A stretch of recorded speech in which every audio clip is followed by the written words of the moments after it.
Queridos irmãos e irmãs, vivemos com toda a igreja a celebração da solenidade litúrgica da Assunção da Virgem Maria, hoje com os textos da missa de vésperas, a missa da vigília, que já é parte desta solenidade, mas tem textos próprios.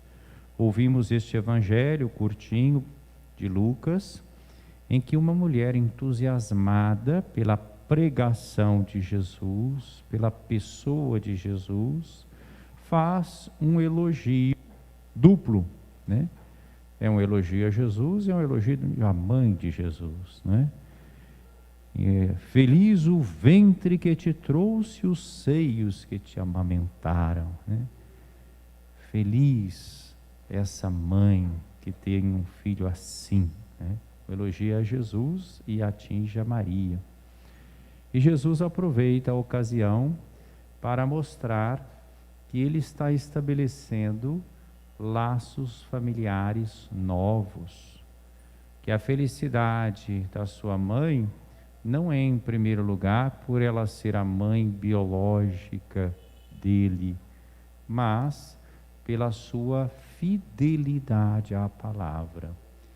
Jesus vai dizer: muito mais felizes são aqueles que ouvem a palavra de Deus e a põem em prática. Quer dizer, não está dizendo que ela não é feliz por ser a mãe dele biológica, mas mais feliz aqueles que ouvem a palavra de Deus e a põem em prática, que é o que a Virgem Maria fez por excelência. E no mesmo Evangelho de São Lucas, anteriormente, porque aqui estamos no capítulo 11, Jesus vai dizer na Anunciação, todos nós nos recordamos, quando o arcanjo Gabriel anuncia que ela fora escolhida para ser a mãe do Salvador, depois daquele diálogo, ela vai responder: eis aqui a serva do Senhor, faça-se em mim segundo a tua palavra. Então ela é, por excelência, aquela que ouve, acolhe e vive de acordo com a palavra. Também, quando ela visita Isabel, a saudação de Isabel é: bendita és tu entre as mulheres e bendito é o fruto do teu ventre, né?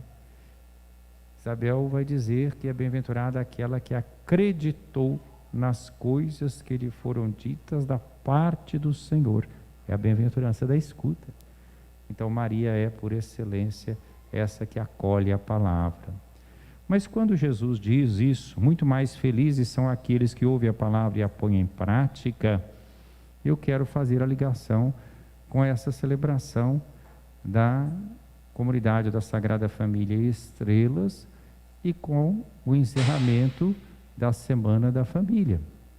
Porque Jesus está falando de uma nova família. Uma família marcada não pelos laços do sangue, mas pelos laços exatamente da audição da palavra de Deus, da fraternidade vivida, porque a audição não é só ouvir, mas é viver. Então, felizes os que ouvem a palavra de Deus e a põem em prática. Jesus vai dizer em outra passagem do Evangelho, quando diz: olha, lá fora estão sua mãe e seus irmãos me procurando. Quem é minha mãe? Quem são meus irmãos? E olhando para aqueles que estavam ouvindo, aí estão minha mãe, meus irmãos, né? Minhas irmãs. Ou seja, a família do Senhor é a família daqueles discípulos missionários, é a família dos ouvintes da palavra e praticantes da palavra.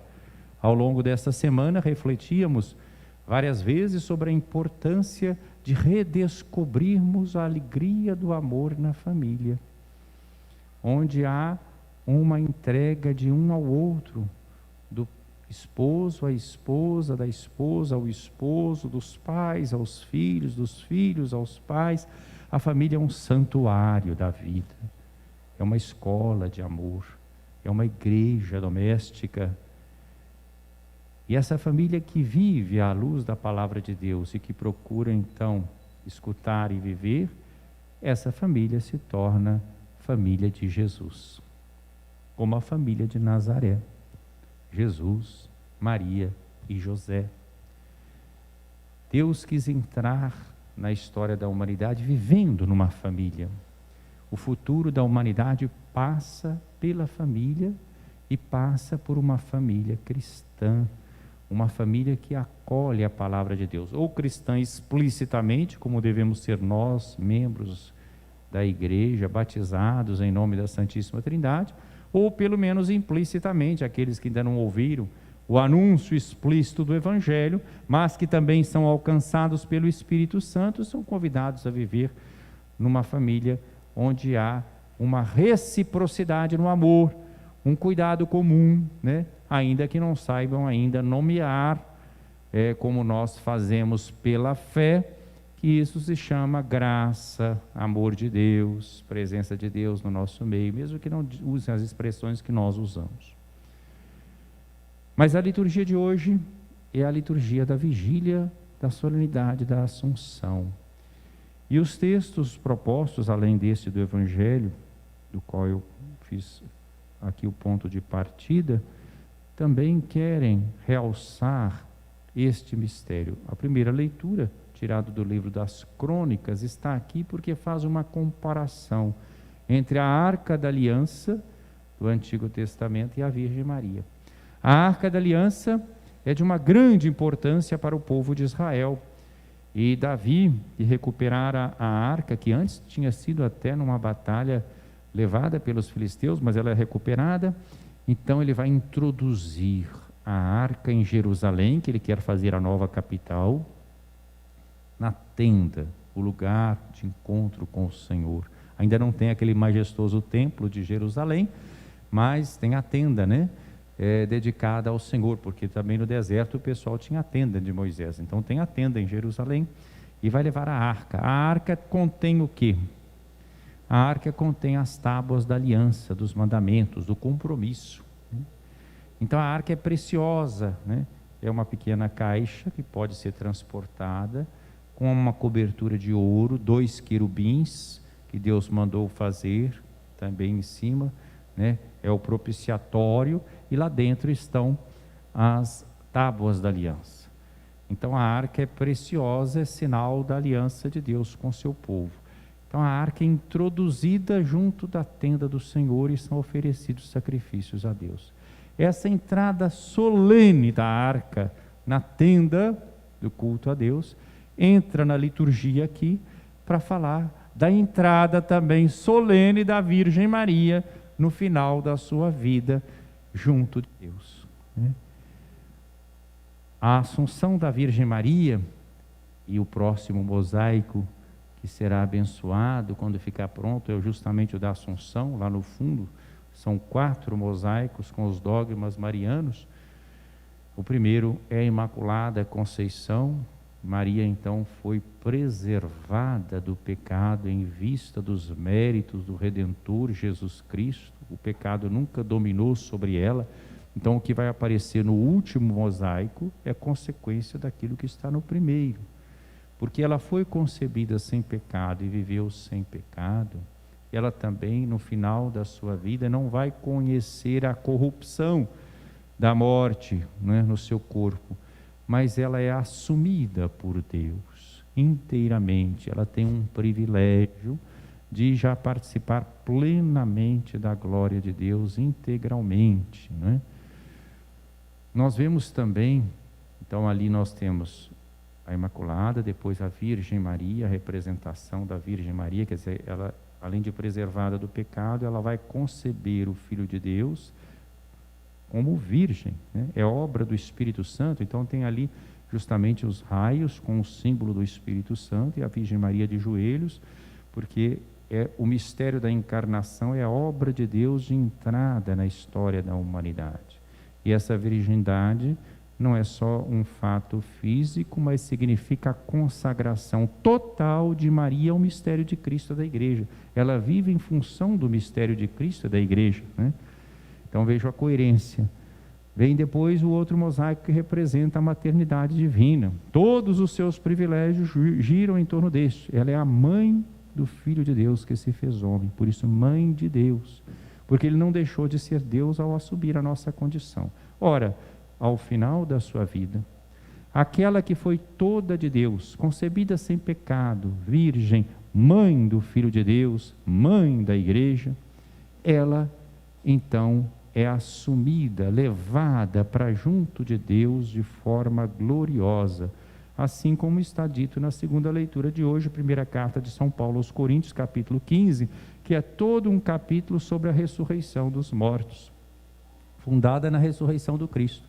Cristo ressuscitou como primícias, depois os que são de Cristo. Há uma ordem na ressurreição. Ora, evidentemente, depois de Cristo, quem deveria ser glorificado? A sua mãe, através da qual ele entrou neste mundo. Então, o que Pio XII, o venerável Papa Pio XII, proclama como dogma de fé, no dia 1º de novembro de 1950, é algo que está na tradição da igreja desde os primórdios, que os padres da igreja já ensinavam. É algo que tem como fundamento último a Sagrada Escritura, embora não tenha a explicitação na Escritura, assim como a Escritura não explicita todas as verdades, evidentemente, Então, nós temos os elementos na Escritura, aquela que é cheia de graça, como o anjo a saudou na Anunciação, aquela que é imaculada, ela então também não conhece a corrupção e é glorificada, junto de Deus. Quando esse ser corruptível estiver vestido da incorruptibilidade, diz Paulo na segunda leitura de hoje, este ser mortal estiver vestido de imortalidade, então estará cumprida a palavra da Escritura. Ó morte, a morte foi tragada pela vitória. Ó morte, onde está a tua vitória? Onde está o teu aguilhão? A morte foi vencida. Então a festa de hoje é para nós motivo de uma grande alegria, não só porque nós somos devotos da Virgem Maria e nós nos alegramos com o triunfo pessoal da Virgem Maria, mas ela é antecipação daquilo que nos aguarda, porque a Virgem Maria é criatura, é membro da humanidade, é da nossa carne, e se ela foi glorificada assim, diante de toda a sua adesão à graça de Deus, isso é que nos aguarda, é o membro mais excelente da igreja. Significa a assunção da Virgem Maria em corpo e alma, como nós falamos, que nada daquilo que nós fazemos neste mundo de bom fica esquecido, mas isso é valorizado e ressuscitado. A assunção da Virgem Maria é uma valorização da nossa vida histórica, do nosso corpo. Nós não falamos só da alma de Maria, que entra na glória de Deus, mas a totalidade do ser de Maria. Significa que aquilo que ela viveu verdadeiramente neste mundo, em Nazaré, ao pé da cruz, com os discípulos, tudo isso é valorizado e assumido por Deus. Meus irmãos, nada de bem que nós tivermos feito neste mundo, por menor que seja, ficará esquecido. Isto é que é assumido por Deus. Nós temos fé, nós olhamos para o céu com os pés na terra. Nós sabemos que aquilo que nós vivemos neste mundo não é ainda o definitivo, mas é matéria para o definitivo. Quando a gente tem esse olhar, a gente começa a ver o mundo diferente e nós mesmos diferentes. Quem pensa só nesse mundo, o que vai querer fazer? Eu quero aproveitar, eu quero sugar o máximo. Vai destruir a natureza, porque ele só pensa nele e no seu tempo, é só no seu lucro. As outras gerações, que se dane, pessoa que pensa só em si, pensa só nessa vida, por isso corrupção, por isso roubalheira, porque não pensam que vão comparecer diante de Deus, porque não pensam que vão morrer, porque não acreditam na vida eterna, porque quem realmente acredita na eternidade sabe que há uma ligação entre o tempo e a eternidade. Aquilo que nós vivemos aqui, que é bom, isso é assumido por Deus. Aquilo que é negativo, aquilo vai ser destruído, porque o mal não vai entrar na eternidade de Deus, somente o bem. Então, meus queridos irmãos, a assunção da Virgem Maria é uma boa notícia para todos nós. nos enche de alegria, tanto pelo que aconteceu com a Virgem Maria em si, a sua glorificação, como também testemunho daquilo que nos aguarda para toda a igreja e para todos aqueles que ouvem a palavra de Deus e aguardam no seu coração, como diz Jesus no Evangelho de hoje. Esses são muito mais felizes. A Virgem Maria é feliz, não só porque é a mãe biológica de Jesus, Deus que entrou nesse mundo, mas porque acolheu no seu coração integralmente a palavra de Deus e dela viveu. Por isso é glorificada e entra na glória de Deus, e junto de Deus, aquela que foi assunta aos céus, não nos abandonou. Ela continua velando pela igreja, velando pelo povo de Deus. Nós estamos aqui numa igreja dedicada a uma aparição mariana, Nossa Senhora de Fátima. Nós conhecemos várias aparições reconhecidas pela igreja. A Virgem Maria assunta aos céus, glorificada, ela continua velando pelos discípulos missionários de Jesus Cristo. Assim foi em Guadalupe, que vai ser contemplado por aquele mosaico que está sendo feito ali. Assim, na nossa terra, no Brasil, foi em Aparecida, com a imagem de Nossa Senhora Aparecida, padroeira do Brasil, que será contemplado em outro mosaico do lado de cá. Assim foi em Lourdes, né? No século XIX, quando ela se manifestou a Bernadette com uma Imaculada Conceição, que vai ficar no mosaico do lado de lá. Assim foi em Fátima, que vai ficar no mosaico de cá. Então, meus queridos irmãos, nos alegremos com a Virgem Maria e renovemos a nossa disposição de ouvir e colocar em prática a palavra de Deus nas nossas famílias, nas nossas comunidades, na nossa vida. Louvado seja nosso Senhor Jesus Cristo. Para sempre seja